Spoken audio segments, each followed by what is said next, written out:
I am Eleanor Johnson, but people usually call me Ellie. At the age of 89, I realize that my time left is not much, and there are stories that need to be told before it's too late. My story begins from the suffocating plantations of Georgia in the 1950s and extends to the present day. If you're looking for a gentle story with a simple, happy ending, this is not the story for you. Oh, my dear friend, I see you're still here. Very good. Pour yourself a cup of tea and sit down. My aging hands have become more tremulous, but my memories remain as clear as if everything happened just yesterday. There are secrets I've kept hidden for 7 decades, pains I've never shared with anyone, not even with those most dear to me. My life is not something you would see in Hollywood movies or romantic novels. It's filled with shocks, betrayals, and moments so dark that I thought I would never see the light again.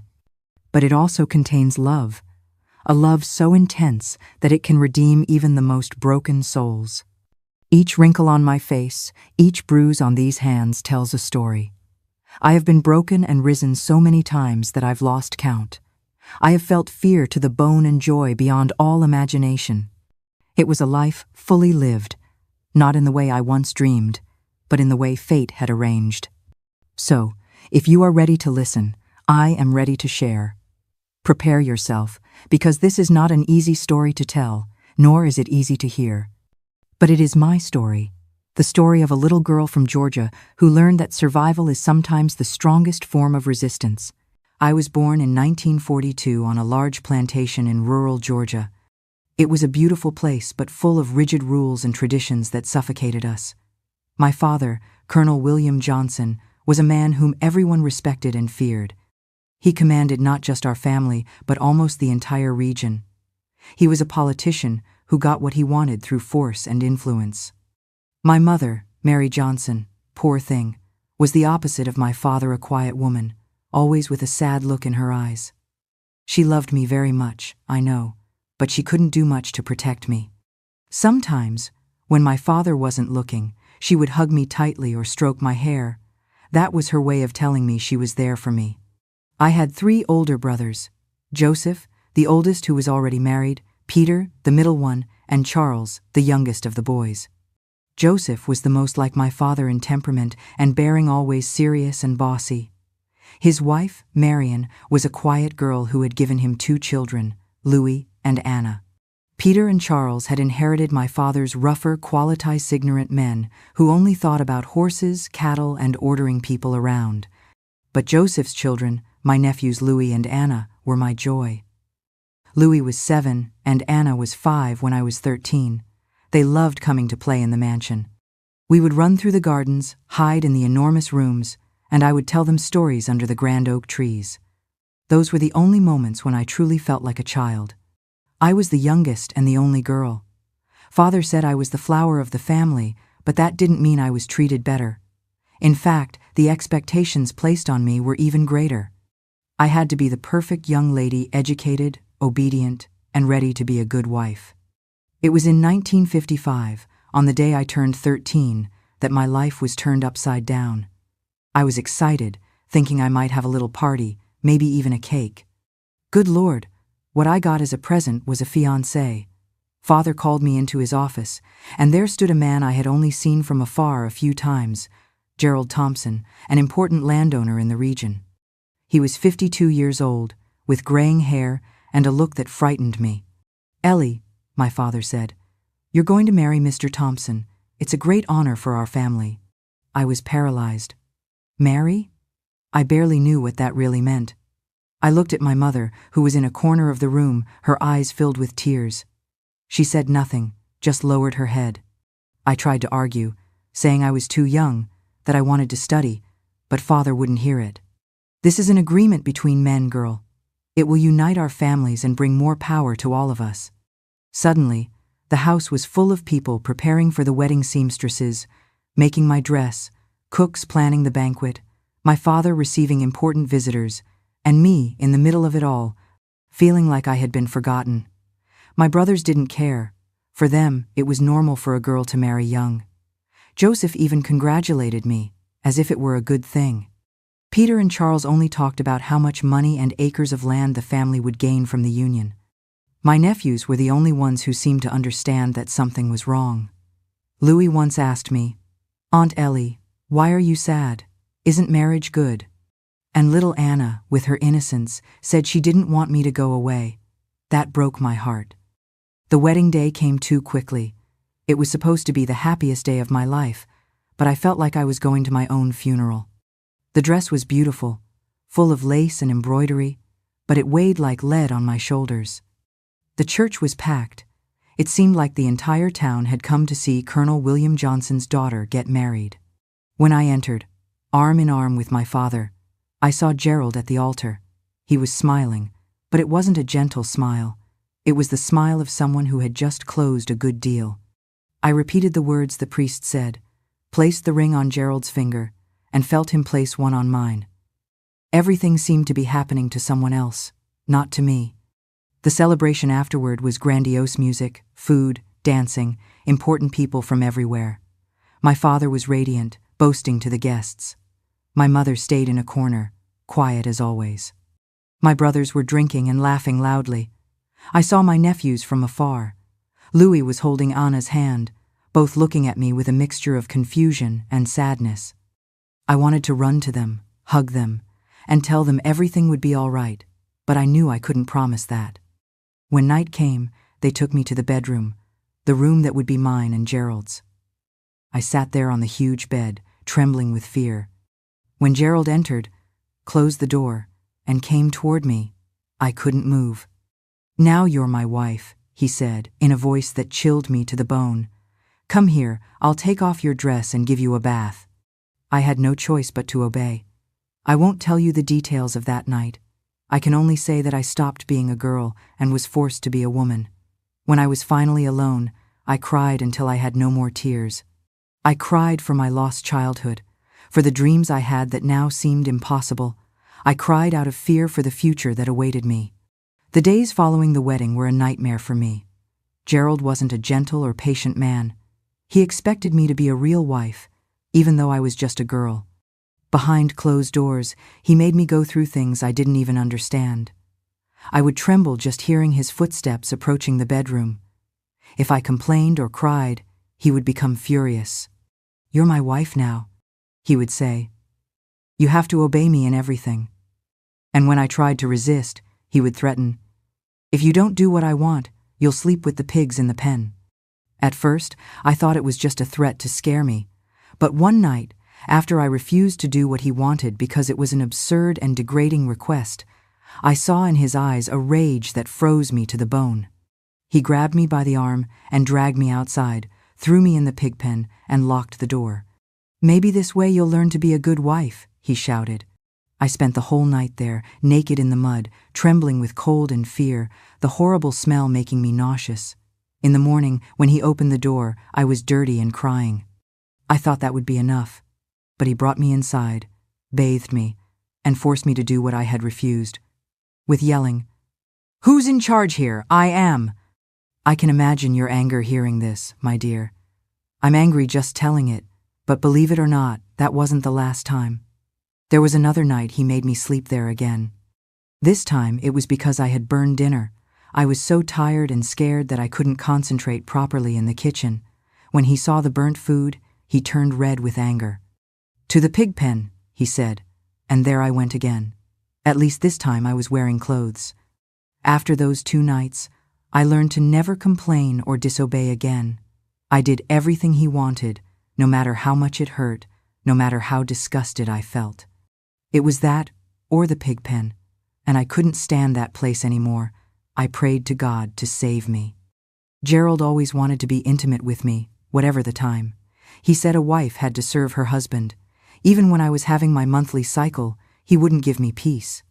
Time passed, and I became increasingly sad and quiet. There were days when I could barely get out of bed, but I had no choice.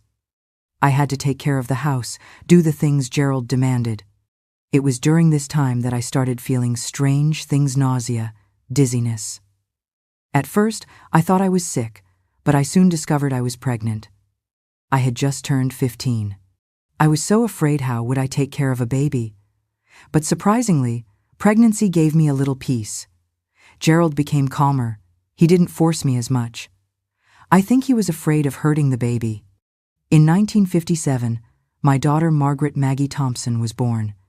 It was the first time since the wedding that I felt a bit of joy. When I held that little baby in my arms, I felt a love I didn't know existed. I promised myself I would protect her, that I wouldn't let anyone do to her what they had done to me. Taking care of Maggie gave me purpose. Gerald didn't care much for her. He said girls were worthless. That made me sad, but at least he didn't interfere much. I could spend hours with my daughter, singing, playing, forgetting a little about the difficult life I led. She nursed well. My little princess was always smiling. But the peace didn't last long. Soon, Gerald began demanding another child, and there I went again, being forced to do things I didn't want to do. In 1959, when I was 17, my son John Thompson was born. Gerald was very proud. He finally had his boy. He would throw parties for his friends, show the boy to everyone. He barely cared about me and Maggie. I loved both my children equally. To me, it didn't matter if it was a boy or a girl. They were my babies, my reason for living. I took care of them with all the love I could, trying to make up for their father's lack of love. I carried within me a constant fear that my John would grow up to be like Gerald, since my brothers were just like my father. Life continued like this until 1960, when I was 18. Something happened that changed my life again. On a hot summer afternoon, Gerald was on the porch, drinking as usual. Suddenly, he fell from his chair, clutching his chest. I ran to help, called the workers I saw in the distance tending to the cattle, but it was no use. By the time the doctor arrived, it was too late. Gerald had died of a heart attack. I won't lie to you, when I realized he was really dead, I felt such relief that I even felt guilty. It was like a huge weight had been lifted from my shoulders. For the first time in years, I could breathe without fear. I know it's not nice to talk like this, but it was the truth. That man had made my life a living hell since I was 13. But I soon realized that Gerald's death didn't mean my problems were over. Suddenly, I was a widow with 2 small children to raise, and the owner of a lot of things I didn't even know where to begin taking care of. Gerald's will left me the mansion and a good part of the lands. It was quite an inheritance. Everything the old man had belonged to his family for generations. The mansion was a beautiful 19th century construction, one of those you only see in movies. It had 25 rooms, all decorated with expensive furniture and antique objects. The gardens were breathtaking, full of flowers and century-old trees. In the first days, I would walk through those enormous corridors, hardly believing that it was all mine now. I had complicated feelings about the place. While it represented freedom from Gerald, it also held painful memories. Still, I could see a potential new beginning here. I imagined the children growing up in a different atmosphere than I had experienced with Gerald, perhaps finally finding peace in those spacious rooms and gardens. I had so many dreams and plans in my head, but the happiness didn't last long. Soon I began to realize the magnitude of the mess that had fallen into my lap. I knew nothing about managing lands, taking care of employees, dealing with money. In fact, I could barely read and write properly. And to make matters worse, Gerald's body had barely cooled when the trouble started. His 3 older children from his first marriage showed up, wanting their share of the inheritance. They were much older than Meath. Youngest must have been around 30. They looked at me as if I were an intruder, a gold digger. The legal battle began as soon as the will was opened. Gerald's children wasted no time. They hired the best lawyers in the region and began contesting everything. They said I was too young, that I didn't have the capacity to manage the properties, that Gerald wasn't in his right mind when he made the will. Each day brought a new accusation, a new paper to sign, a new hearing in court. I was completely lost. I had never set foot in a courtroom before. I barely knew what half the words the lawyers used meant. Every time a court summons arrived, my heart would race. I was afraid of losing everything, of ending up on the street with my small children. It was at that moment, when I thought there was no hope left, that I met Anthony Tony Miller. He was a recently graduated lawyer, full of ideas and a willingness to make a difference. He had heard about my case and offered to help me. At first, I confess I was a bit suspicious. I had seen so many men trying to take advantage of me that it was hard to believe someone could want to help without ulterior motives. His confident demeanor reminded me a bit of my father's authoritative presence. I thought it was a sign not to trust him. But Tony was different from all the men I had ever met. He treated me with respect, explained things to me patiently, didn't laugh at my questions no matter how silly they seemed. Gradually, I lowered my guard and began to trust him. Gerald's children didn't make anything easy. They used every dirty trick they could. They spread rumors in town that I had found a way to kill Gerald to get the inheritance. They tried to bribe witnesses, threatened people close to me. There was even a time when they tried to intimidate me directly, cornering me at the exit of the courthouse. If Tony hadn't appeared at that moment, I don't know what would have happened. But despite all the pressure, we didn't give up. Tony gathered evidence, built our case, taught me how to behave in court, how not to fall into the traps the other lawyers set. Gradually, I gained confidence, learning to defend myself. The legal battle dragged on for almost 2 years. When the day of the final verdict finally came, I was a nervous wreck. The judge read the decision, and when he announced that the will was valid and that I had the right to keep the mansion and the lands, it was as if the world had stopped for a moment. I couldn't believe it at first. I left the courthouse that day feeling like the strongest woman in the world. I had faced everything and everyone, and I had won. For the first time in my life, I felt that the future was mine to shape as I wished. But as with everything in my life at that time, my joy didn't last long. That same night, while I was at home with the children trying to celebrate our victory, I heard the sound of a truck arriving. Before I could understand what was happening, my father, Colonel William Johnson, and my brothers invaded the house. They seemed possessed, shouting that I was too young to manage all of that. "You don't have the capacity to take care of these lands, girl," my father yelled, while my brothers started grabbing the children. I screamed and tried to stop them, but they were stronger. I watched in horror as they put Maggie and John in the truck. My little ones were crying their hearts out. "Where are you taking my children?" I begged, but no one would listen to me. My father grabbed me by the arm, dragging me to the truck as well. "We're going home. We'll resolve this there." When we arrived at my parents' plantation, I saw my mother waiting on the porch. She looked sad but did nothing to help me. She just stood there, quiet, while my father pushed me inside the house. "We're going to take care of everything now," he said in that tone that didn't accept discussion. "You're too young to deal with this kind of thing." I spent the night crying, hugging my children. I didn't understand how my own family could do this to me. The next morning, to my surprise, Tony showed up at the plantation. He arrived with a folder under his arm, telling my father he had some documents I needed to sign, things that had remained pending from the legal process. My father didn't like the idea much, but since it was something official, he ended up letting Tony talk to me. We went to my grandfather's old office, a room somewhat distant from the living room. As soon as the door closed, I saw that Tony was agitated, worried. "Ellie," he said softly, looking at the door to make sure no one was listening. "There are no documents to sign. I came here to warn you. I discovered something you need to know." He came closer, speaking almost in a whisper. "Your father made a deal with Gerald's children. They're going to sell everything and split the money. Since the judge didn't give the inheritance to them, they found another way to get what they wanted." I felt my blood freeze in my veins. I couldn't believe what I was hearing. Tony continued, "They're using your father's influence and family pressure to force you to sell. Your father is telling everyone that you don't have the experience to manage the assets, that it's better to sell everything." I was floored.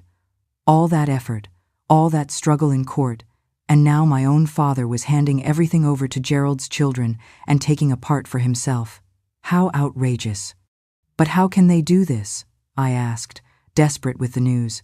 "The inheritance is mine," the judge decided. "I'm of legal age. They can't force me." Tony shook his head, frustrated. "Legally, they can't force you, but in practice, with the family pressure and your father's influence in the region." At that moment, I understood the magnitude of the betrayal.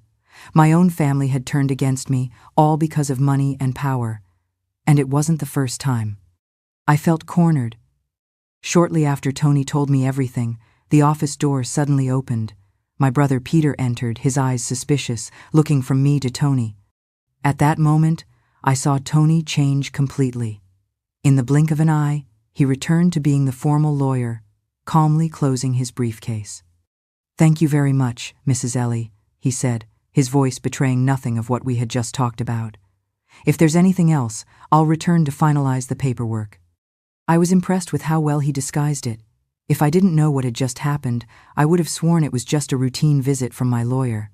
Peter stood at the door, watching as Tony politely said goodbye and left. I tried to keep my expression neutral, but inside, my heart was racing. As soon as Tony left, I felt an enormous emptiness. He was the only one who was really on my side, the only one who cared about what I wanted. Seeing him go, I felt more alone than ever. Peter kept staring at me as if trying to guess what had happened there, but I wasn't going to give in. I raised my chin and walked straight past him out of the office. What Tony had told me that day in my grandfather's office proved to be true faster than I had imagined. Not even a week had passed when my father, Colonel William Johnson, entered the room where I was with the children, carrying a folder full of papers. "Ellie," he said with that authoritative voice, "I need you to sign these documents." I already knew what it was. My heart started beating fast. My hands turned cold. "What documents, Father?" I asked, trying to buy time. He threw the papers on the bedside table. "It's the sale of the mansion and the lands. I've arranged everything with the buyers. Only your signature is missing." I looked at the papers and felt as if the ground had disappeared from under my feet. It was everything I had fought to get. Everything the judge had said was rightfully mine. "But Father," I tried to argue, "the judge said it was mine. It's the inheritance that Gerald left for me and my children. How can you sell it?" "I don't want to sell.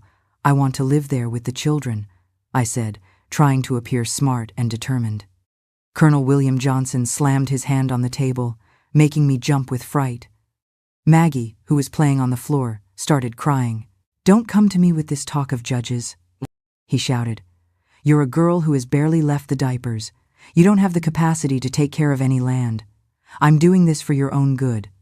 I picked up Maggie, trying to calm her. John, though small, looked frightened at his grandfather. "Father, I won't sign," I insisted, trying to sound more courageous than I felt. "This inheritance is the future of my children. I cannot give it up." That's when I saw in his eyes a gleam that frightened me. He leaned toward me and said quietly, "If you don't sign, Ellie, I'll send your children to a boarding school in Europe. You won't see them again until they turn 18. I felt as if someone had thrown a bucket of ice water over me. "You can't do that," I said, my voice trembling. "Yes, I can," he replied coldly. "I'm their grandfather.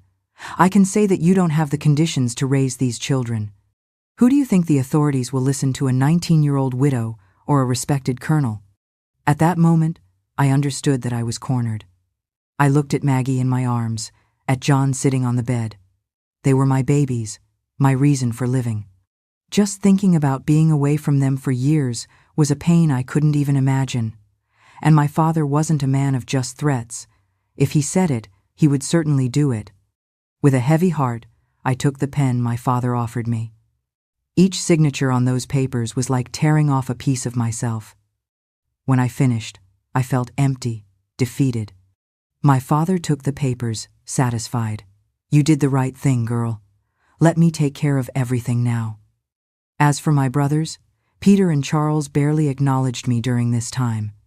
They were busy with the plantation business and their own affairs, showing little interest in my situation or my children's welfare. Joseph at least showed some concern, occasionally asking about Maggie and John, though he never openly defied our father. And that's how, in the blink of an eye, I lost everything I had fought so hard to get: the mansion, the lands, the chance to give a better future to my children. Everything had gone with those signatures. In the days that followed, I watched my father take control of everything. He managed the money from the sale as if it were his, deciding where and how to spend it. "You're too young to handle so much money, Ellie," he would always say whenever I tried to question him. "Let me take care of this for you." I suddenly found myself back at square one. It was as if I had gone back in time to before I married Gerald. I was again under the oppressive control of my father, only now with 2 small children to raise. The difference was that now I knew the taste of freedom. I knew what it was like to have control of my own life, and that made everything even harder to bear. My mother, Mary Johnson, tried to comfort me in her way. Sometimes when my father wasn't around, she would come to my room, sit on the edge of the bed, and hold my hand. We would talk about the children, and that was it. She never took my side. "Everything will be fine, my daughter," she would say softly. "Your father only wants the best for you and the children." But I could see in her eyes that not even she believed that. Mary had spent her entire life submitting to my father's wishes. She knew better than anyone what it was like to live under his control. "Mother," I asked once, "have you ever thought about leaving here, about saying no to father?" She gave a sad smile. "Oh, my daughter, women like us don't have that luxury. We learn to survive as best we can." Those words broke my heart. I didn't want that life for me. I didn't want that for my children. But what could I do? I was trapped without money, without support. The days went by, and I felt increasingly suffocated under my father's oppressive control. I watched him spending the money from the sale on things he wanted, making business deals, buying more land sand. There I was, unable to say anything, having to ask permission even to buy clothes for my children. But there was one thing that wouldn't leave my mind, Tony, the young lawyer who had fought so hard for me, who had been the only one to really care about what I wanted. I thought about him always. I imagined that he could be my husband, a good man. But it was all in my head. At no point did he hint that he wanted anything with me, and I didn't either. It was only when I was alone, back at my parents' house, that I began to think of him in this way. I don't know what changed inside me, but I remember it was exactly like that. I noticed my feelings change. It was as if, away from him, I had begun to see Tony differently. Maybe it was the loneliness, or maybe it was because, compared to the men I knew, my father, my brothers, the late Gerald, Tony seemed almost unreal. He was so good. He respected me, listened to me, fought for my rights. It was hard not to dream of someone like that. But I knew they were just dreams, fantasies of a young woman trapped in a life she didn't choose. Tony probably didn't even think of me that way. To him, I must have been just another client, a girl with problems, and he would never get involved in such trouble. Still, I couldn't stop thinking about him. It was as if, without me realizing it, Tony had become a kind of safe haven in my thoughts, a place I could escape to, even if only in my imagination, when things got too difficult. The months passed, and I was already accepting the life I had.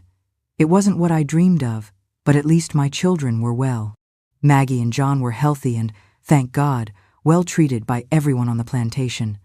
Even my strict father, Colonel William Johnson, seemed to have a softer side when he was with his grandchildren. It was on a hot summer afternoon that everything changed again. I was on the porch, watching the children play in the yard, when one of the workers came to call me. "Mrs. Ellie, the Colonel wants to see you in the office." I felt a chill in my stomach. Usually, when my father called me to the office, it wasn't good. I straightened my dress, took a deep breath, and went. When I entered the office, the first thing I saw was my father sitting behind his massive solid wood desk. But soon my eyes fixed on the other person in the room. My heart almost stopped. It was Tony, standing there in his well-pressed suit with that smile that lit up his entire face. My prince. That's how I saw him in my dreams, in my secret fantasies. "Sit down, Ellie," my father said, bringing me back to reality. I sat, trying to control the trembling in my hands. What was Tony doing there? "Ellie," my father began, "Dr. Tony here came to make me a request. He wants to marry you. I want to know what you think. Do you want to marry him?" I was stunned. I never imagined my father would actually consider allowing me to marry a man of my choosing, especially after what happened with Gerald. I couldn't understand why he would even entertain Tony's request, but I wasn't about to question this unexpected opportunity. I could hardly believe what I was hearing. Marry? Tony and me? My father, the man who had controlled every aspect of my life until then, was giving me a choice? But at that moment, It was as if God had heard my prayers. All my dreams had suddenly become reality. I looked at Tony, who was looking at me with those gentle eyes, then at my father, who was waiting for an answer. I didn't even need to think. "Yes," I said, my voice coming out stronger than I expected. "I accept." My father seemed satisfied. Tony smiled that smile that made my heart melt. We spent some time working out details, talking about dates, arrangements. I barely listened. I was floating on a cloud of happiness. Only when my father left us alone for a moment did the story begin to reveal itself. Tony turned to me, his face serious. "Ellie," he said softly, "there's something you need to know." I felt my heart tighten. I thought it was too good to be true. He told me that a friend of his had heard that my father was looking for a husband for me. There were few suitors, mainly because everyone knew about Colonel William Johnson's difficult temperament. "I couldn't bear the thought of seeing you married to some old landowner that your father would choose," Tony said, his eyes full of emotion. "So I lied to your father." I was confused. "Lied? How?" Tony sighed. "I told him I was very rich, that I could pay a high dowry for the privilege of marrying the colonel's daughter." I was amazed. It was all business for my father, as always, and I, as usual, was once again a bargaining chip. "But Tony," I said, "if you don't have that money, how will you pay this dowry?" He lowered his eyes, ashamed. "I don't know yet, Ellie." He took my hands, looked into my eyes, and said something that changed everything. "I did this because I wanted to save you, Ellie. I feel so much affection for you and the children. I couldn't let you marry someone you didn't love again, someone your father would choose just for the money." My heart was beating so hard I thought he could hear it. Tony continued, "I know it's crazy, but if you want to be with me, I'll find a way for us to escape from here, start a new life away from your father, away from all this." Before I could respond, Tony leaned in and kissed me. It was a gentle kiss, full of promises and possibilities. When we parted, I was even more in love than before. What a wonderful kiss, my God. "I think about you too, Tony," I confessed, the words coming out almost in a whisper. I accept everything you want." At that moment, it was as if the whole world had disappeared. There were only Tony and I, and the promise of a future together. But reality soon imposed itself. We heard footsteps approaching and quickly moved apart. My father entered the office again, still talking about arrangements and plans. In the days that followed, the plantation turned into a buzz. My father announced the engagement with all the pomp he could gather. For him, it was a great victory, his widowed daughter marrying a rich and respected lawyer. Tony gained permission to visit me almost every day, always under the watchful eye of my mother or some maid. But we managed to exchange glances, discreet touches, whispered words. During one of these visits, he secretly passed me a note, which I read as soon as I had the opportunity, with trembling hands. I opened the folded paper. On it, in Tony's hurried handwriting, was written, "Be at the front gate with the children at 11 at night. I'll pick you up." My heart raced. This was either chance to escape, to freedom. I spent the rest of the day anxious. Every time I looked at the clock, time seemed not to pass. When night finally came, I waited for everyone to go to sleep, with my heart in my mouth. I packed a small bundle with some of our clothes and our documents, which I couldn't leave behind. I woke up Maggie. "We're going on a trip, my daughter," I whispered as I bundled her up. Poor thing, she was just 3 years old and didn't want to know. She just wanted to sleep. But I couldn't carry both children. My plan was to carry 1-year-old John in my arms, but with the 2 bags, there was no other way. I ended up half carrying, half guiding Maggie, while holding John and our belongings. We left without making any noise. The gate was far. I had to walk quite a bit, my arms almost falling off. I got tangled up because of Maggie. Oh, my daughter, it was such a struggle. It was already past midnight when we got there. I looked around, and where was the man? There wasn't a soul in sight. Immediately I felt something and started crying like a child. Maggie, poor thing, didn't understand anything, kept asking what was happening. Then, thank God, I heard a whistle from afar. I squinted to see better in the dark. And there he was, Tony. The car was hidden in the bushes. You could barely see it. Suddenly he turned on those headlights. Mercy, what a relief! The man jumped out of the car like lightning and came to help us quickly. Quickly, he kept saying, looking around like a hunted animal. It was all very fast. We left in the darkness of the night, leaving behind the only life I had known. The children fell asleep in the back seat. I alternated between looking at them and at the road ahead, uncertain of what awaited us. After several hours of travel, we arrived in a welcoming town. Tony drove to a simple house on the outskirts with a well-tended garden in front. An elegant lady with gray hair was waiting for us at the door, her face a mixture of anxiety and relief. "This is my mother," Tony explained, a tired smile on his lips. "You'll stay here for now." Tony's mother, Louise Miller, received us with a tight hug. Her eyes were gentle and warm, but I could see the concern in them. Come in," she said, making hurried gestures. "You must be exhausted, poor things." Upon entering the house, I was surprised by what I saw. Everything was prepared to receive us. Louise took us to a room that, according to her, was Tony's old room. Now there was a double bed arranged with clean sheets, and beside it, a white wicker crib for John. "I prepared everything for you," Louise said with a shy smile. "I hope it's good. It's not the luxury you're used to, but it's from the heart." At that moment, I felt a wave of gratitude and emotion wash over me. It was serious what Tony wanted with me. Certainly, his mother knew my whole story, and even so, she decided to welcome me. I started crying and thanked her. Later, while the children slept, Louise told me a bit of her story. She had been a widow for 15 years. Her husband, Romulus, Tony's father, had also been a lawyer. He died of tuberculosis when Tony was just a young man.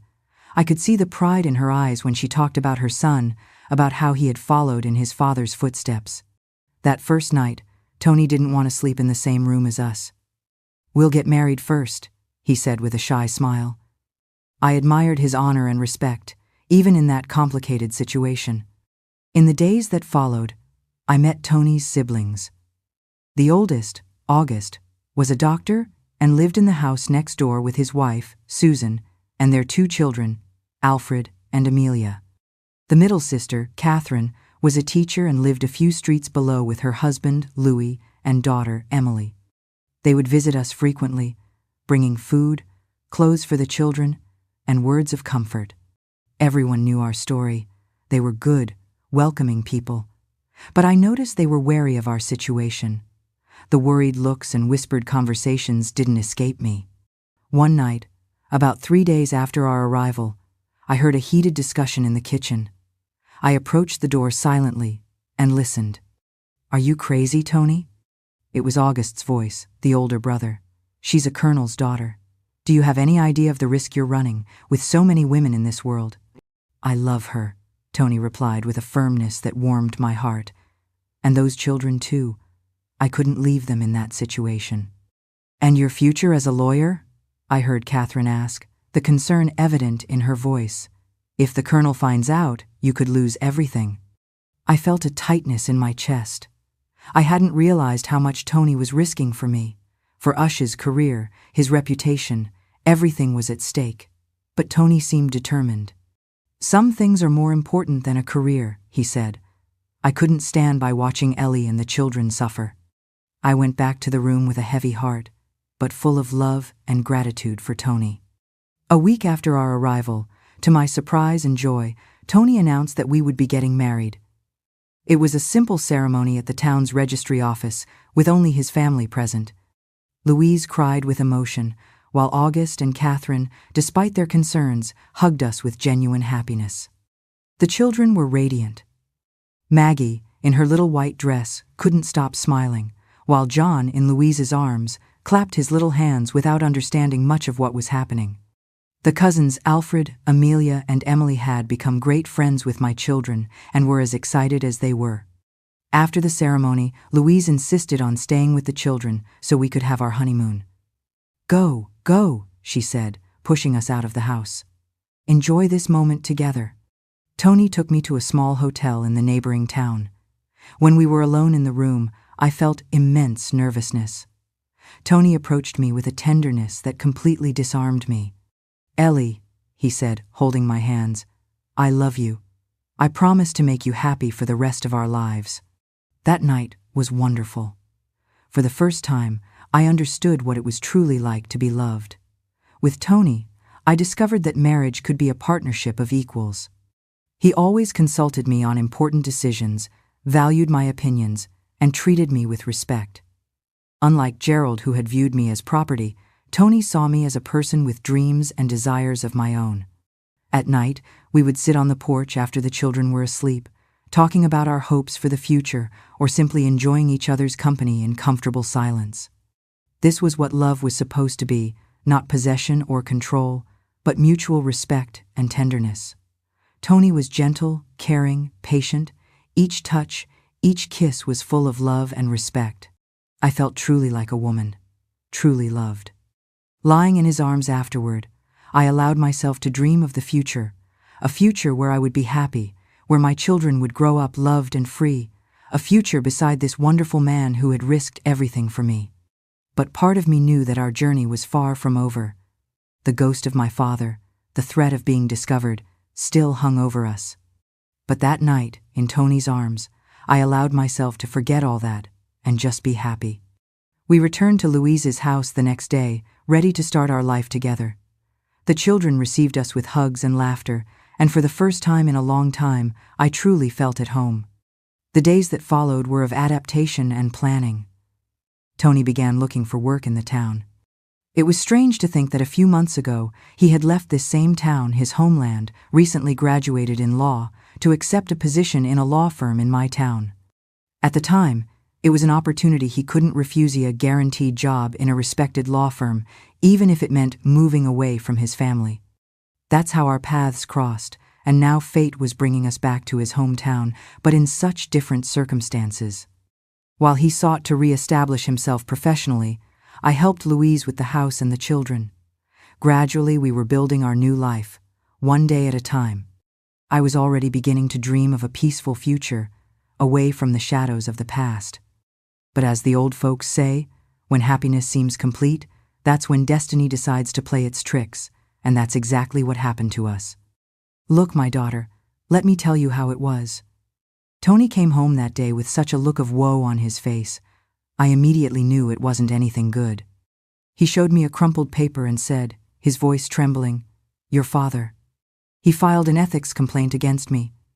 "Ellie, it was an official notification from the Bar Association. They suspended my lawyer's license. My old man had probably found out we were already married and decided to take revenge on my Tony. They've suspended my lawyer's license," Tony said, falling into a chair. "They say it's only for a while, but with your father involved, I was floored, my child. All of Tony's effort, everything he had fought for in his life, dissolving because of us." "Let's go back," I said desperately. "I'll explain to my father, tell him it was my fault." Tony took my hand, shaking his head. "No, Ellie, if you go back, he'll lock you in that house and never let you leave again. And the children, who knows what he would do." We had been planning our wedding before this happened, but now everything was uncertain. That night, I didn't sleep a wink. I kept thinking about everything that had happened, about how my desire to be free had cost Tony so much. His mother pitied me, I know, but I felt her gaze avoiding me. She must have been upset because her son was being harmed because of me. I didn't know where to hide my face. "Look, my child, after that terrible day, we were a bit lost, not really knowing what to do, but God is good and doesn't abandon his children." One day, Tony came home with some news. "Mother, remember Mr. John, the owner of the carpentry shop? Well, he needs someone to help with the paperwork, contracts, and those things. He offered me the job. It wasn't law practice, but at least it was a start." Tony accepted immediately. It didn't pay much, but it was enough for us to get by. He would leave early and return at night, tired but always with a smile on his face. "One day at a time," he would say. It was during this time that I discovered I was pregnant. I was embarrassed, in my mother-in-law's house, one more child. But Tony was so happy that I ended up getting excited too. When I told Louise that she was going to be a grandmother, I thought she would be angry, but it was the opposite. The news seemed to soften her heart. Suddenly, she began treating me differently, with more affection. It was as if that baby had created a bridge between us. "It will be my Tony's first grandchild," she would say, all proud, and started doing everything to please me. She made those delicious dishes that Tony talked about so much, gave me advice about pregnancy, even offered to take care of Maggie and John when I was very tired.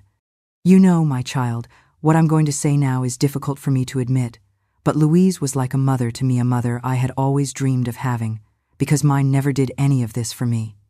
She always had the opportunities, but never did anything. The children, thank God, were adapting well. At first it was difficult, poor things, everything new, school, but soon they made new friends. Maggie, always chatty, was already popular at school. John took a little longer, but ended up fitting in too. Time passed, and my belly grew. Tony, even tired from work, always found time to talk to the baby. "He's going to be a lawyer like his father," he would joke. When Annie was born, she was so tiny, but already the owner of the place. Tony couldn't contain his happiness, and Louise, my goodness, spent the day pampering us, helping with the baby, cooking, taking care of the children. Over the next few years, our family continued to grow. In 1964, we welcomed our son Luke, and 2 years later, Vincent completed our family in 1966. Each birth brought new joy and strengthened the loving home we were building together. It was during this time that Dr. Gerald Wilson appeared at our door, an old lawyer friend of Tony's father. He had heard about our situation and came to offer help. "Your father was a man of integrity, Tony," he said. "I can't watch his son being wronged like this. It was as if God had sent an angel, my child." Dr. Wilson began to mobilize his contacts, along with other friends of Tony's late father. They reopened the case, presented evidence that the accusations were false, showed Tony's character. It was 2 years of struggle, my child. 2 years of anxiety, of hope mixed with fear. But Tony didn't give up. He studied at night after work at the carpentry shop, on weekends went to talk with Dr. Wilson, prepare the defense. And when we least expected it, the news came they had returned the license to Tony. Ave Maria, what joy! We cried, laughed, hugged each other. The children didn't really understand what was happening, but they were happy because we were happy. We discovered that there were more people on our side than we had imagined. Tony's family, who at first was afraid, ended up being our greatest support. His father's friends, who didn't even know us, came together to help us. Even some of Tony's old clients came to offer work when they heard he had recovered his license. Of course, not everything became perfect right away. We still had a long road ahead.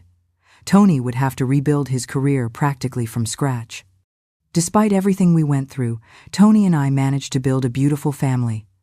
Besides Maggie and John, who came with me from that old life, we had 3 more children, Annie, Luke, and Vincent.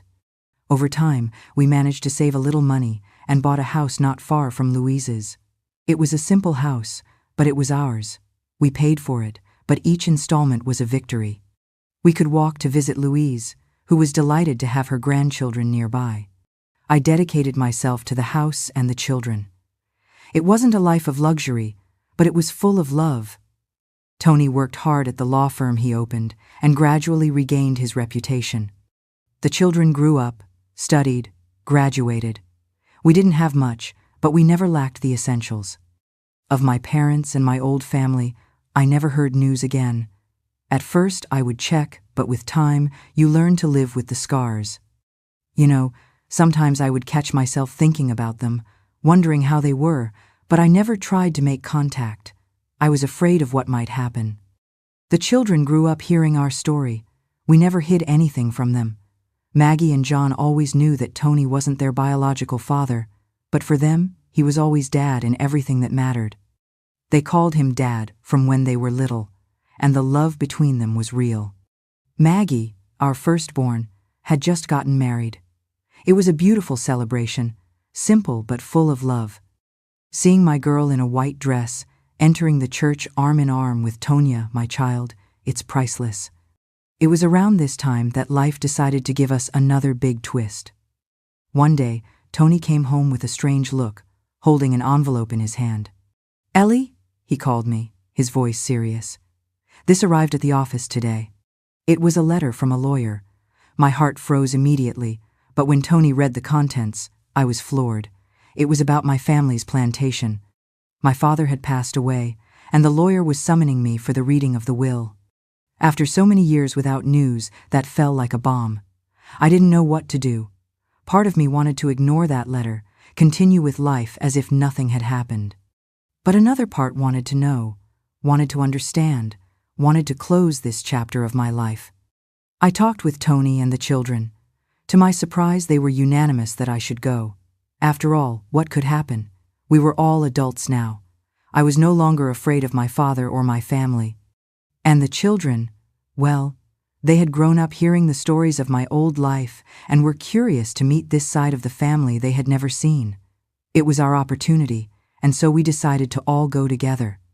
Even Maggie's husband, Frank, went along. The trip back to my hometown was strange.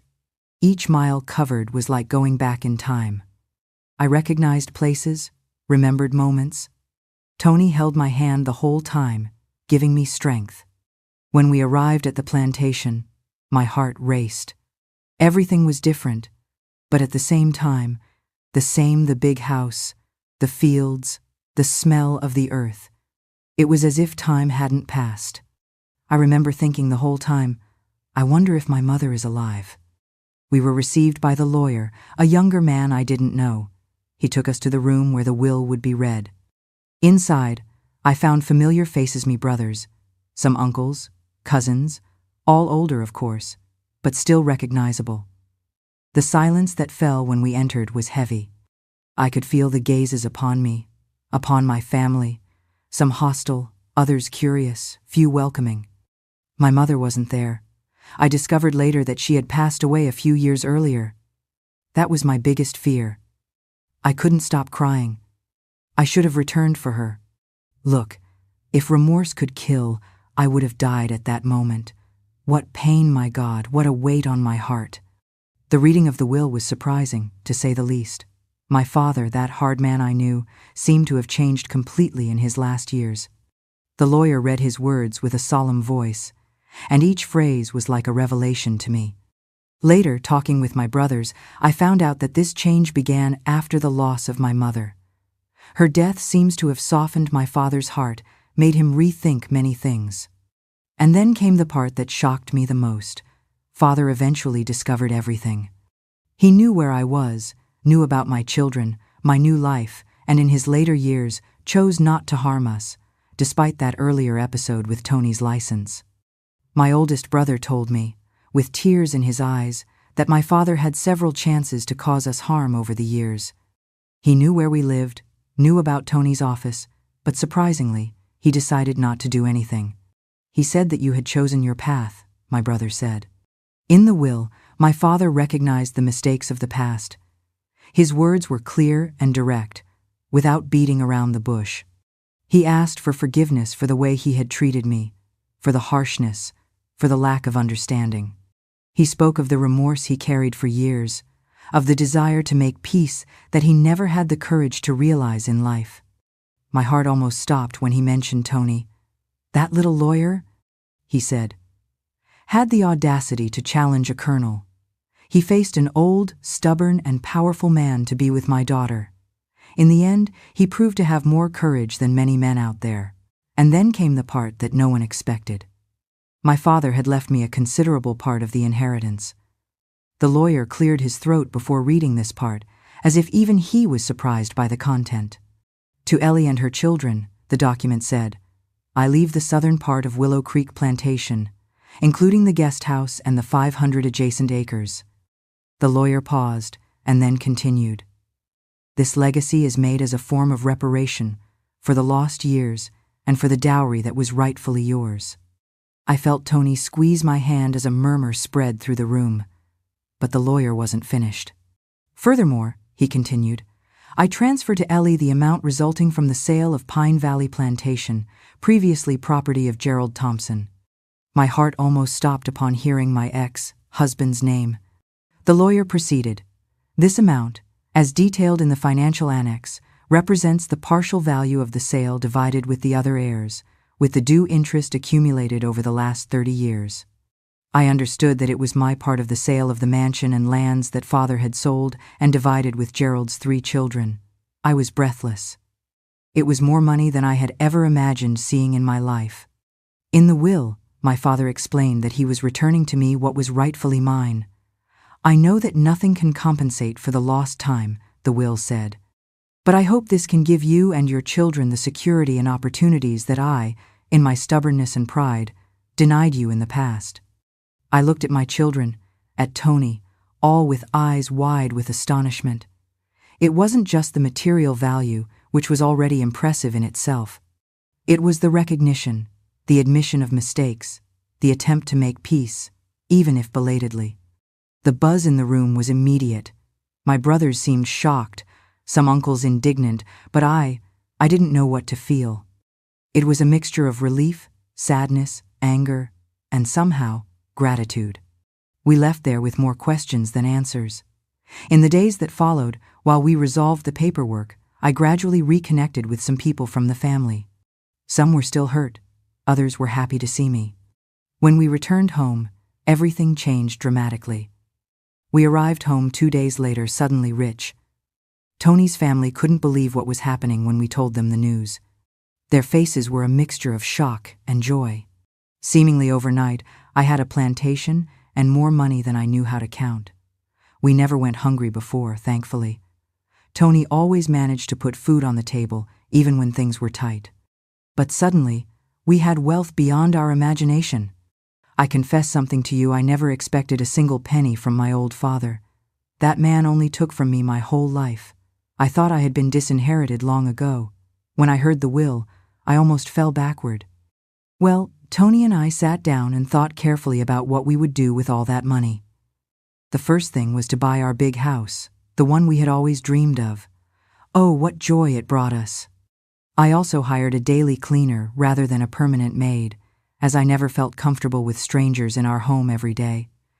It was important for us to maintain some privacy despite our newfound wealth. You know what else Tony and I did? We went on our real honeymoon, the kind where you travel far and spend days away from home. That's right, after 50 years. Look, if you never had the chance when you were young or because of the children, and you can do it when you get older, it's wonderful. It does a lot of good for the couple's routine. The years went by, the children grew up, the grandchildren came. Today I even have great-grandchildren. Look at that, a large and happy family, thank God. Life is very different now with all this technology. I have 2 great-grandsons who are famous YouTubers. Can you believe it? I myself have my cell phone.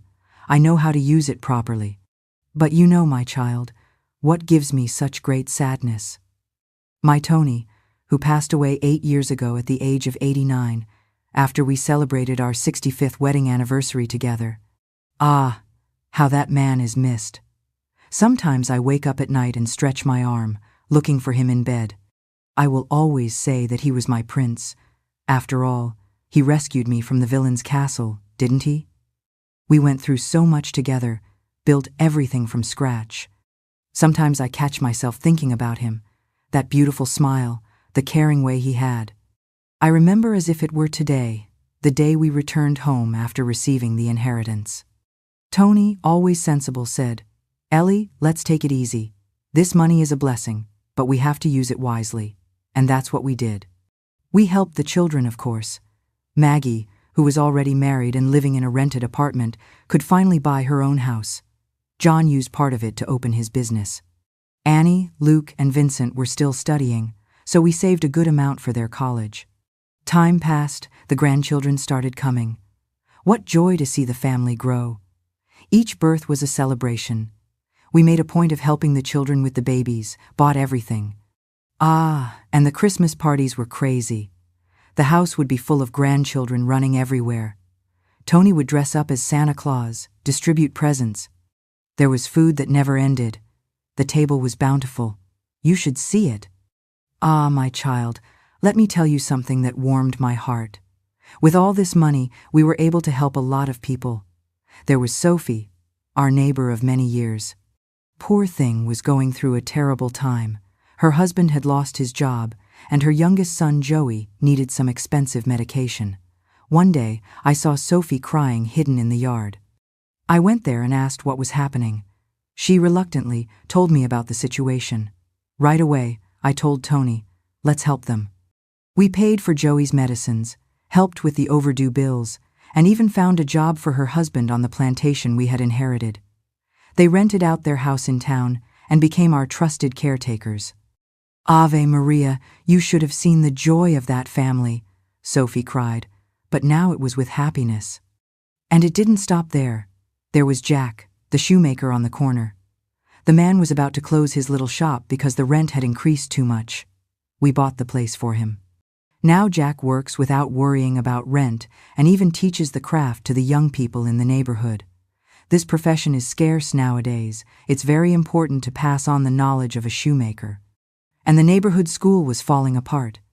We gathered a group, took up a collection we entered with most of it, of course, and renovated everything. It's a beauty now. The children even have a brand new library.